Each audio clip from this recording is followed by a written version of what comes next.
Kita akan membahas khalifah kedua dalam Islam sepeninggal Nabi, yaitu Umar ibn al-Khattab, yang lahir pada tahun 579 Masehi dan meninggal pada tanggal 6 November tahun 644. Nama lengkapnya adalah Umar ibn al-Khattab ibn Nufail ibn Abdul Uzza al-Adawi al-Qurashi. Artinya Sayyidina Umar ini adalah salah satu anggota dari suku Quraisy, suku yang utama dalam masyarakat Arab, di mana Nabi juga bagian dari suku tersebut.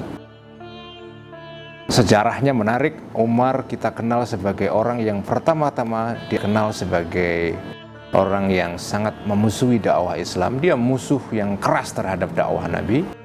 Tapi kemudian beliau masuk Islam, dan pada saat masuk ke dalam Islam, beliau menjadi orang yang sangat penting perannya dalam Islam, dalam sejarah Islam. Saya kira Islam setelah Nabi sangat ditentukan perannya oleh Umar. Bukan berarti sahabat yang lain tidak penting, tetapi Umar punya peran yang penting, antara lain karena di bawah Umar lah kekuasaan politik Islam atau Islam sebagai lembaga politik mengalami konsolidasi, mengalami pelembagaan yang luar biasa, dan kekuasaan Islam, wilayah Islam mengalami perluasan yang luar biasa hebat. Umar adalah pembangun kekuasaan Islam, pembangun dari wilayah-wilayah Islam dan negara Islam. Umar punya peninggalan kebijakan yang cukup banyak dan patut kita kenang dan kita refleksikan kembali. Kebijakan pertama Umar yang sangat penting adalah beliau melakukan perluasan kekuasaan Islam. Di bawah Umar lah kekaisaran Persia yang terbesar, kekaisaran Persia di bawah wangsa Khasru. Kemudian kekaisaran Romawi bagian timur itu jatuh ke dalam tangan Islam. Pada masa Umar lah Yerusalem itu jatuh ke tangan kekuasaan Islam. Dan pada saat Yerusalem ini jatuh, kemudian Umar menaikkan suatu perjanjian dengan kepala gereja Yerusalem ketika itu, gereja Al-Qiyamah, Kanisatul Qiyamah yang ada di Yerusalem, di mana dalam perjanjian itu disebutkan bahwa kekuasaan Islam atau pasukan Islam atau orang Islam akan menghormati gereja, akan menghormati fasilitas Kristen.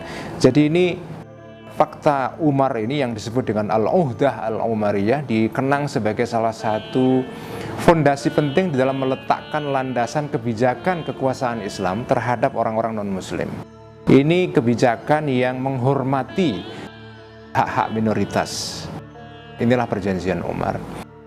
Nah, warisan Umar yang lain yang sangat penting adalah terkait dengan beberapa kebijakan beliau di dalam bidang penyelenggaraan negara. Pertama adalah Umar waktu menjadi penguasa, beliau memutuskan untuk tidak membagikan tanah-tanah yang dirampas dari orang non-Muslim ketika tanah-tanah Islam itu ditaklukkan oleh pasukan Islam, kemudian tanah itu jatuh ke tangan orang Islam.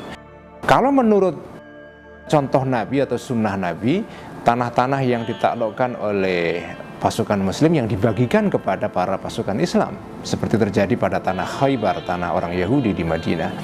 Waktu Umar menjadi penguasa Islam, dia memutuskan waktu Irak jatuh ke tangan pasukan Islam, dia melarang tanah itu dibagikan kepada para pasukan Islam, tapi kemudian dijadikan milik negara. Yang kedua, waktu Umar menjadi khalifah, beliau menghapuskan zakat atau bagian zakat yang diberikan kepada orang mu'allaf. Orang mu'allaf artinya orang yang baru masuk Islam atau diharapkan masuk Islam. Di dalam fikih Islam, orang mu'allaf itu mendapatkan bagian zakat. Nah, bagian zakat untuk orang mu'allaf ini dihapuskan oleh Umar. Alasannya karena Islam sekarang sudah menjadi agama yang besar, tidak butuh menarik simpati orang-orang mu'allaf. Jadi mereka tidak usah diberikan zakat, karena zakat diberikan kepada mereka pada awal Islam ketika Islam masih merupakan agama yang lemah dan kecil. Saat Islam sudah kuat dan besar, tidak butuh simpati mereka, jadi zakat tidak perlu diberikan kepada mereka. Akhirnya dihapuskan itu. Apa poin yang penting dari dua kebijakan Umar ini? Implikasi pentingnya adalah bahwa Umar melakukan interpretasi ulang terhadap sunnah Nabi. Karena konteks berbeda, Umar mengambil kebijakan yang berbeda, walaupun kebijakan itu tidak sama dengan kebijakan Nabi. Oleh karena itu, oleh sebagian para sarjana Islam modern dianggap bahwa Umar adalah sahabat yang berpikir kontekstual, berpikir progresif. Ketika zaman berubah, penafsiran terhadap agama juga seharusnya berubah.